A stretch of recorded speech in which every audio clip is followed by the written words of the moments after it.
Hi అండి, welcome to Paradise gift collections. ఈరోజు item వచ్చేసి రిమోట్ కంట్రోల్ రోబో అండి. ఇది మనం రిమోట్తో ఆపరేట్ చేయొచ్చు. ఇది డిస్క్ కూడా ఇస్తాడు. మనం డిస్క్ పెట్టి షూటింగ్ లాగా అంటే ఆపరేట్ చేస్తే డిస్క్ బయటకు త్రో చేస్తుంది. ఇది ఎలా ఆపరేట్ చేయాలో మనం చూపిస్తాను. మీకు రైట్ సైడ్ రొటేట్ అవుతుంది, ఇలా మనకు ఫ్రంట్కి వెళ్తుంది, బ్యాక్కి వెళ్తుంది,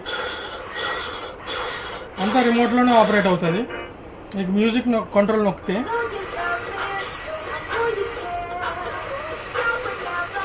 ఇలా ఉంటుంది. మీకు యాంటీ క్లాక్ వైజ్ అన్నీ తిరుగుతాయి. ఇలా మనం డిస్క్ ఇప్పుడు ఆల్రెడీ ఎంటర్ చేసి ఉంచాం. లాక్ చేసాం అనుకోండి, అలా డిస్క్ ప్రో చేస్తే చాలా బాగుంటుంది ఐటమ్ ఆడుకోవడానికి. ఇది ఐటమ్ వచ్చేసి శ్రీకన్య థియేటర్ దగ్గర విమల్ షోరూమ్ కింద ప్యారడైజ్ గిఫ్ట్ కలెక్షన్ సెల్లార్లో ఉంటుందండి. ఇలా చాలా వెరైటీస్ ఉన్నాయి. ఒకసారి స్టోర్కి విజిట్ చేస్తే మీకు ఐడియా వస్తుంది. చాలా బాగుంటుంది ఐటమ్ వచ్చి మీరు అక్కడ గ్రాప్ చేసుకోవచ్చు. Thank you.